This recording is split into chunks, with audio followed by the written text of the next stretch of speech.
Eugene और name का play है द हेरी ऐप। आज हम बात करेंगे एलटी ग्रेड में। ये भी आपके सिलेबस में लगा हुआ है द हेरी ऐप। हेरी ऐप का मतलब आप समझ लो कि ऐप जो होता है वो लंगूर के लिए बोलते हैं, मतलब जो बंदर होता है, बंदर से लंगूर, तो उसे हम ऐप कहते हैं। और हेरी हो गया उसके बाल वाला। अब ये हेरी ऐप किसके लिए? ऐसा लगता है जैसे किसी जानवर के बारे में बात कर रहे हो, लेकिन ऐसा नहीं है। ये इंसानों की बात हो रही है। यहाँ पर एक कैरेक्टर है जिसका प्रोटैगनिस्ट भी है, उसी के इर्द गिर्द सारी कहानी घूमती है। और उसका नाम जो कि नंबर 1 पे लिखा हुआ है, यैंक। तो यंग को ही हेरी ऐप बोला जा रहा है समाज के द्वारा। क्यों बोला जा रहा है, क्या कारण है, वो सब बताएंगे इस प्ले में। ये एक प्ले है यूजिन ओनेल का, जो कि अमेरिकन राइटर है। और प्ले बहुत इंपॉर्टेंट है, मतलब बहुत सारे सिलेबस में कई यूनिवर्सिटी ने लगाया हुआ भी है, लेकिन यूपी टीजीटी पीजीटी में नहीं है। लेकिन जब नेट की तैयारी करते हैं या केवीएस एनवीएस वहां पर, और एलटी ग्रेड में तो स्पेसिफिक दिया हुआ है द हेरी ऐप। इसके अंदर 8 सीन्स है, मतलब 8 सीन है, बहुत जल्दी जल्दी मतलब इसकी स्टोरी चलती है। और केवल दो जगह मतलब पहले एक शिप पे चलता है, फिर एक शहर की बात होती है, फिर कहीं जाकर के जेल में होती है, और फिर जू पे जाके खत्म हो जाता है। तो इस तरीके से ये प्ले बना हुआ है। एक तरीके से जो नेल है, यूनो नेल, जब हम उसकी बायोग्राफी के ऊपर क्वेश्चन करेंगे तो सारी बात आपके समझ में भी आएगी। तो वो कहीं ना कहीं ये एक टाइम था जिस समय इंडस्ट्री बहुत ज्यादा बढ़ रही थी अमेरिका में। और उसी चीज को ध्यान में रखते हुए कि किस तरीके से कैपिटलिज्म और जो वर्कर्स हैं, भाई वर्कर होते हैं और इंडस्ट्रियलिस्ट होते हैं, दोनों में तालमेल नहीं बैठ पाती। मतलब हमेशा एक्सप्लॉइटेशन देखने को मिलता है वर्कर्स का, लेबर क्लास का। और वही चीज यहाँ भी देखने को मिलती है कहीं ना कहीं, मतलब लेबर एडजस्ट नहीं हो पा रही है।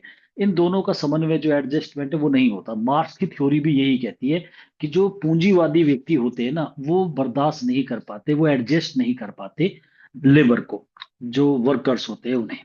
और यहाँ पर जो ये 3 नाम ऊपर दे रखे हैं, येंग का कैरेक्टर, पैडी का और लोंग का, ये तीनों ही फायरमैन है। फायरमैन मतलब जो कोयले का काम करते हैं, इंजन में कोयले डालते हैं, मतलब लेबर टाइप के पर्सन है।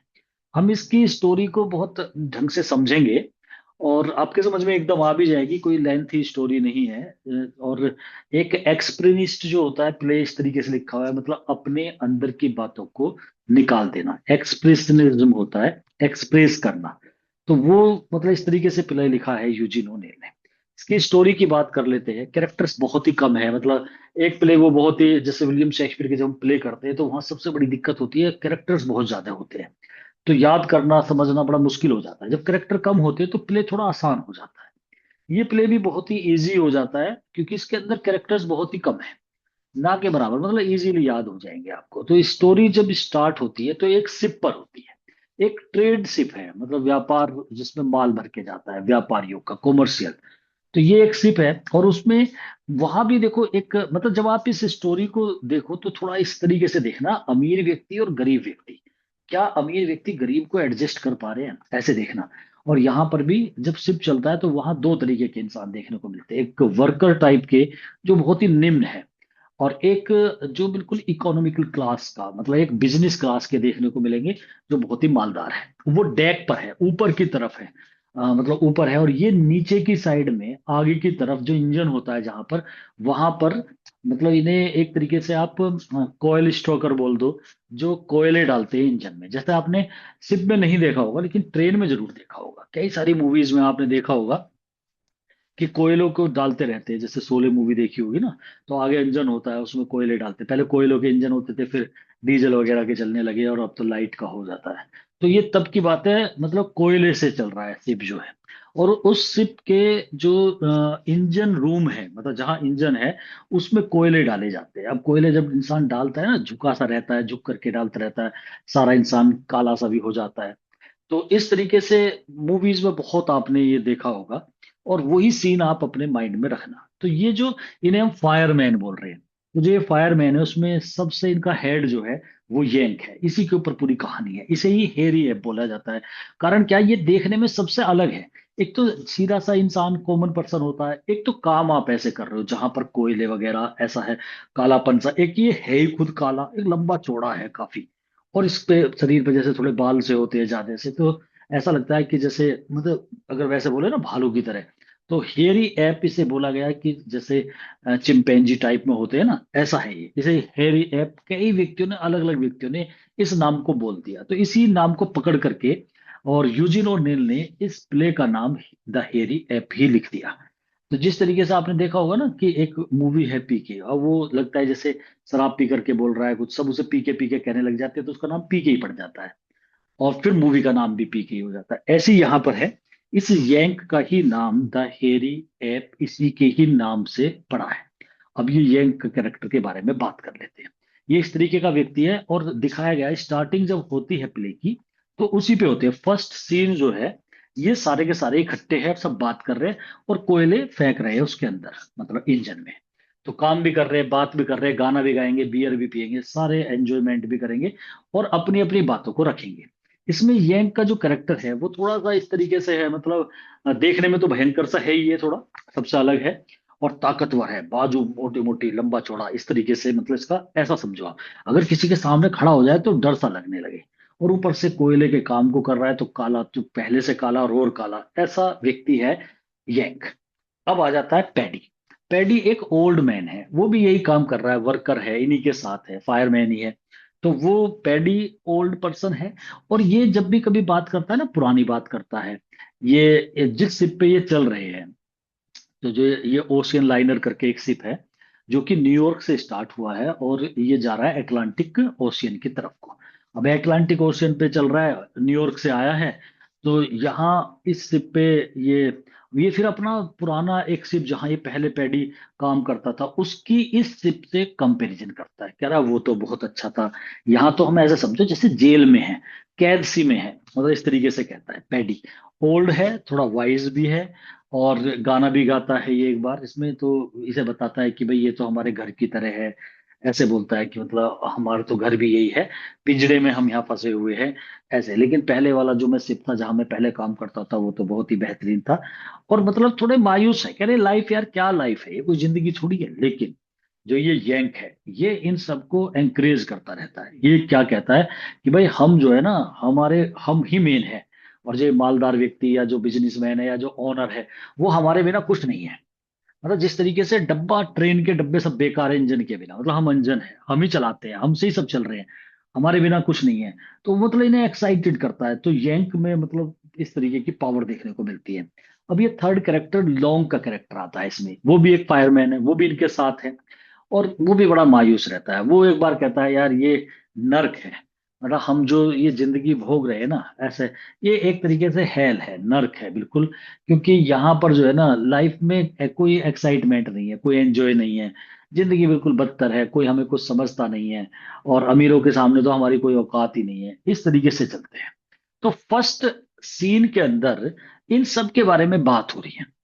और फिर ये यंग जो है वो एक बियर मांगता है इनसे, तो एक की जगह दो दो दे देते हैं उसे बियर। वे सोचते हैं यार इससे कोई लड़ाई झगड़ा ना करे, ये किसी से उल्टा ना बोल दे, मतलब इससे डरते भी है सभी।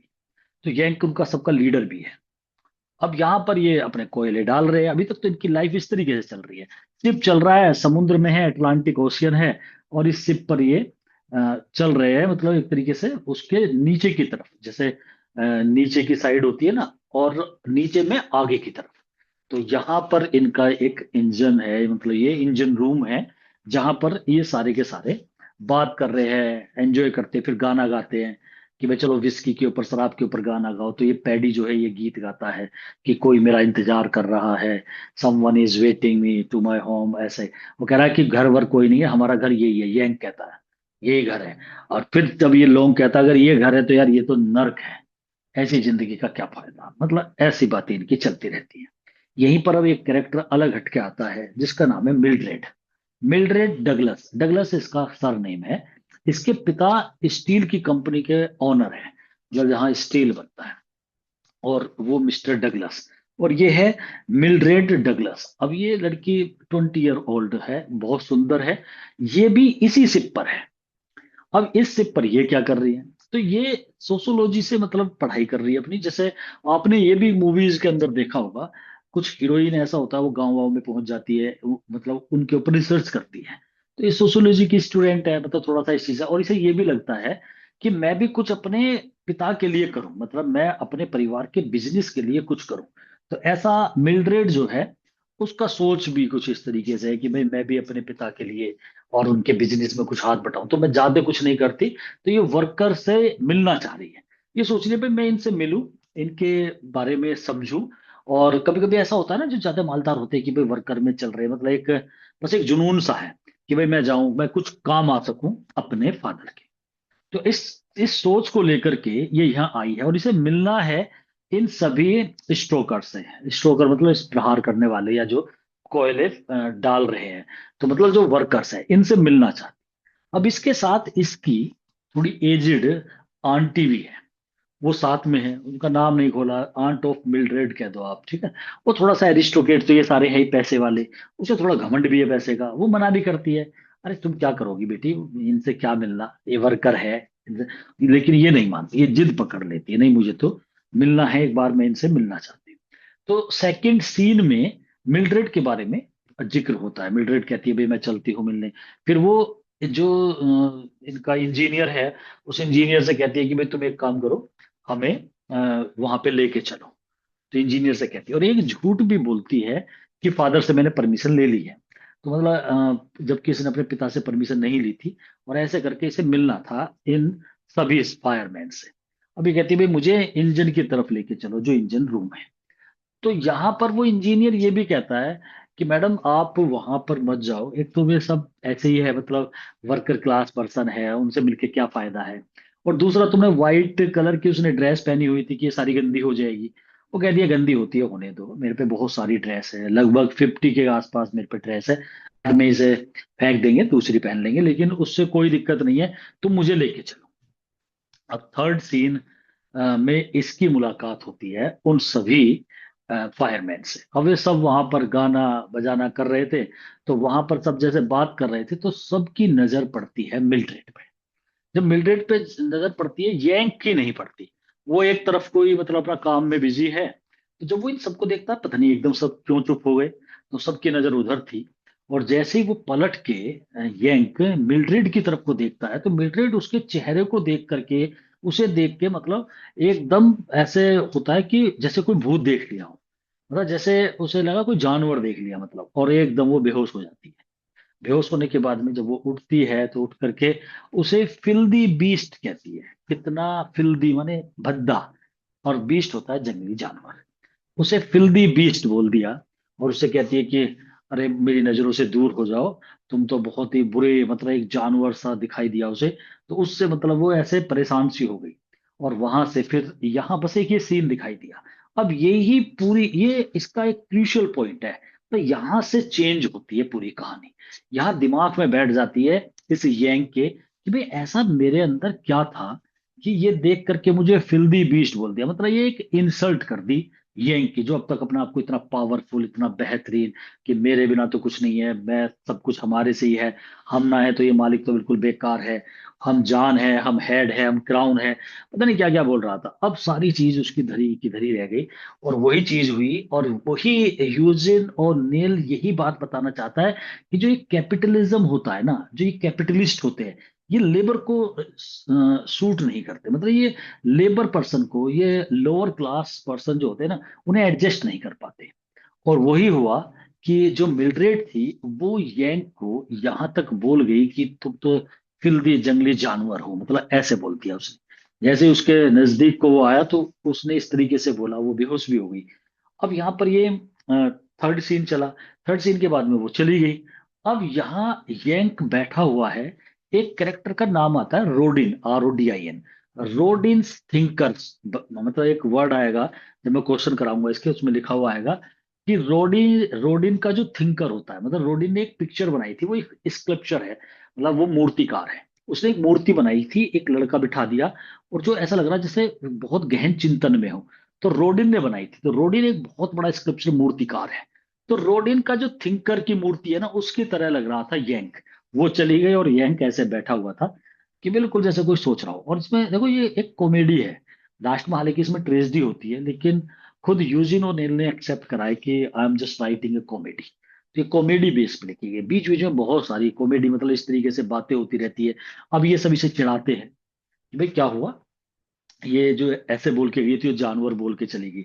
सब ये कहते हैं कि अब कुछ तो पैडी जैसे व्यक्ति ये भी कहते हैं कि अरे ऐसा लग रहा है तुम जो इतना सोच रहे हो शायद तुम्हें लव हो गया है मिल्ड्रेड से, और हमें लग रहा है मिल्ड्रेड को भी तुमसे, मतलब आयरनी वे में उसके मजाक से लेते हैं। वो कह रहा है लव पव कुछ नहीं है, मैं सोच रहा हूँ उसने मेरी बेइज्जती करी है, मुझे इस बेइज्जती का बदला लेना है।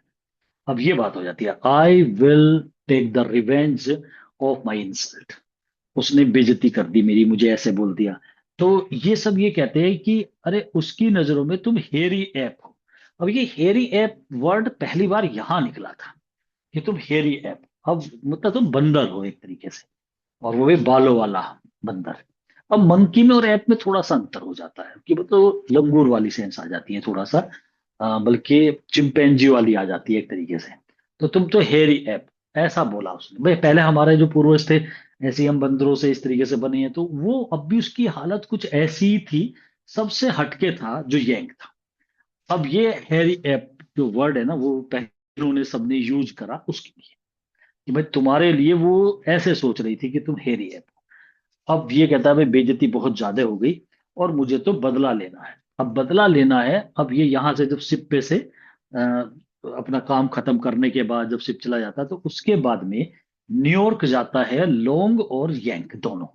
यैंक और लोंग दोनों न्यूयॉर्क में एक जगह है जो बहुत ही पॉश एरिया है। ये कहता है मुझे मिलड्रेड से मिलना है कैसे भी, मुझे अपनी बेइज्जती का बदला लेना है। तो उससे मिलने का इन्होंने सोचा, जहां रईस व्यक्ति रहते हैं वो वहीं मिलेगी एरिस्टोक्रेट पर्सन में, और वो रहते हैं 5 एवेन्यू स्ट्रीट है एक, जैसे एक जगह का नाम हो जाता है, तो वहां एक बड़ा चर्च है, मार्केट है, तो वहां व्यक्ति बहुत आते जाते हैं एरिस्टोक्रेटिक पर्सन। तो वहां पर लोंग इसे यंग को वहां ले आता है, तो लोंग भी और यंग भी दोनों के दोनों वहां पर ढूंढ रहे हैं कि मिलरेड मिल जाए कैसी।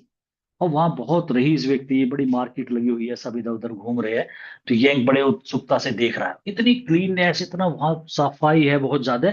इस चीज को देख के भी यंग और लोंग चिड़चिड़े से हो जाते हैं, क्योंकि जो इंसान ने इन चीजों को ना देखा हो, एक कॉमन पर्सन तो फिर भी चलो देख रहा है, उन्होंने तो देखा ही नहीं है, उन्होंने तो और बुरी चीज देखी है। एकदम एक बहुत भद्देपन से, एकदम बहुत आलीशान चीज जगह आप चले जाओ, तो आपको सब ऐसा लगेगा, फिर लगे आपको कि भाई हमारी जिंदगी से अलग है, तो आप चिड़चिड़े से हो जाओगे, इरिटेबल हो जाओगे। तो वो ऐसे ही हो रहा था यंग, वो परेशान सा था। फिर एक काम और हो गया कि वहां पर एक वो बिक रहा था, मतलब जैसे मंकी के फर होते हैं, तो वो उसके जब रेट पूछे, डायमंड था, डायमंड के रेट इन्होंने पूछे, तो उनके रेट इतने थे कि अगर 1 साल की तनख्वाह भी ये जोड़ ले तो भी ये ना खरीद पाए। 1 साल की तनख्वाह, और उसे पब्लिक खरीद रही थी। इस चीज को देख करके ने मतलब ऐसा लगा कि यार हम क्या जिंदगी जी रहे हैं, और चिड़चिड़ा सा हो गया ये यंग। अब जो भी चर्च की तरफ को आ जा रहा था ना, सबसे जबरदस्ती किसी को छेड़ रहा था, लड़कियों से उल्टा सीधा बोल रहा था, कोई भी जा रहा था उनके रास्ते में आ जाता था, सब सोरी ओरी करके निकल जाते थे। लेकिन अब इतनी देर हो गई तो कुछ तो गड़बड़ होनी ही थी। अब एक इंसान जिसे बस पकड़नी थी, उससे ये भिड़ गया, और वो जा रहा है बिना मतलब से छेड़ रहा है, उसके पंच वंच मार दिया इसने। तो उसने पुलिस को कॉल कर दिया, और वहां पर पुलिस आ गई, पुलिस ने इसे पकड़ करके जेल में डाल दिया। अब ये यहां से जेल पहुंच जाता है। ये सीन था 5th। मतलब जो 5 नंबर का सीन है वो 5 एवेन्यू स्ट्रीट मार्केट जो था वहां पे है, ये भी याद रह जाता है। तो 5 नंबर सीन तो यहाँ पर है। 6 में ये जेल में चला जाएगा, 6 नंबर सीन। 7 नंबर पे ये एक बताऊंगा अभी वहां, 8 नंबर पे ये जू जहाँ इसकी मौत हो जाएगी। 8 नंबर वो उसमें होगा जो चिड़ियाघर होता है, मतलब जू जो होता है। तो फिर ये लास्ट में वहां पे पहुंचेगा, वहीं पर ये मर जाएगा हेरिए। अब होता क्या है, 5 नंबर सीन से 6 नंबर सीन आया। 6 नंबर सीन पे ये पहुंच जाते हैं जेल। अब जेल में जाने के बाद इसे पुलिस ले गई पकड़ करके, और वहां पे देखता है कि वहां और भी प्रिजनर थे। तो उस उधर ये पहले तो ये रोड के थिंकर की तरह बैठ जाता है चुपचाप, बिल्कुल शांति से। अब सब पूछते हैं, जैसे जेल में एक दूसरे से पूछने लग जाते हैं, अरे भाई तुम्हें क्या क्या, तुम क्यों आए, क्या कर दिया तुमने ऐसा। ये अपनी कहानी बताता है। इसकी कहानी को सुन करके वे सब पूछते हैं कि वो लड़की कौन थी। तो ये बताता है, अरे वो उसका नाम मिल्ड्रेड था, ऐसे ऐसे। तो तब वे कहते हैं अरे वो तो डगलस की बेटी है, जिसका स्टील कंपनी का ओनर है, जो जो लोहा बनाता है, ज्यादातर लोहा उसी का ही बनता है, मतलब कुछ फेमस होती है ना कंपनियां, तो वो सब उसी को कहते हैं कि भाई वो तो वो है। तो वो लोहे वाला है, और उसने, अच्छा उसने तुम्हारे साथ तो यार बड़ा बुरा करा। वहां पर एक व्यक्ति, एक प्रिजनर, एक वो जो होता है मतलब न्यूज़पेपर पढ़ रहा था।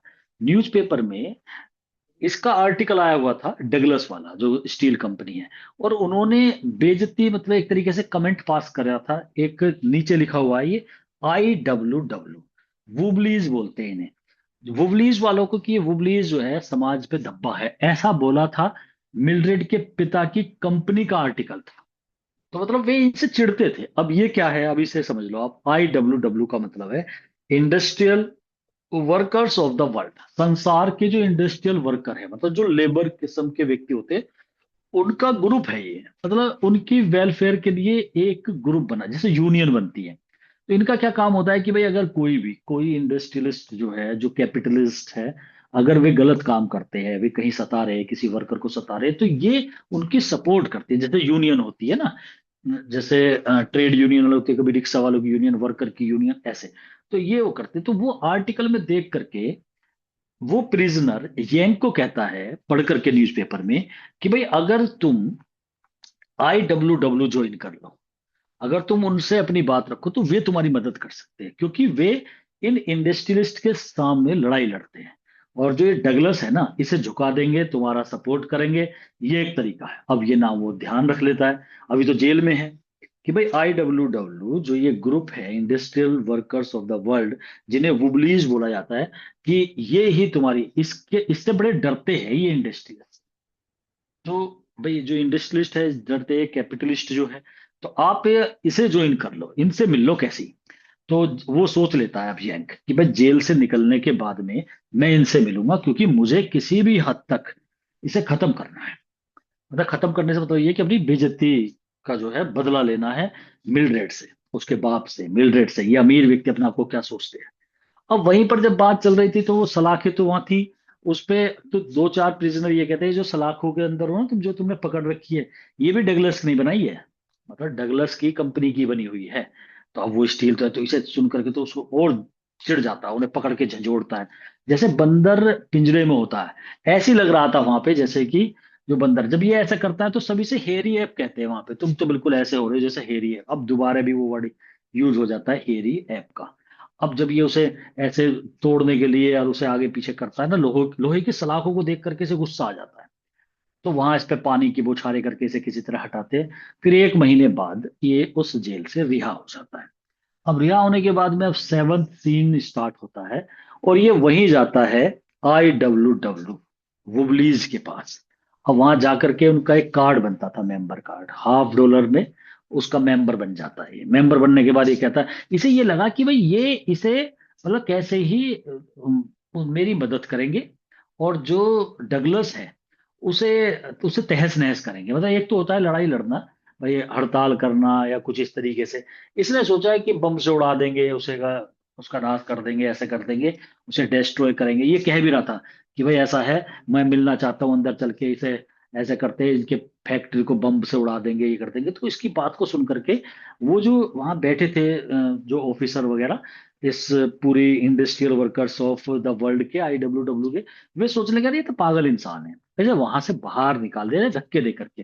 अरे हटो, हम लीगली काम करते हैं, ये इलीगल वाले काम नहीं करेंगे कि हम बंदूक से उसे गोली मार के आएंगे, बम से उड़ा देंगे, ऐसा कुछ नहीं करेंगे।" तो ये बड़ा परेशान होता है, फिर वहां से निकलता है।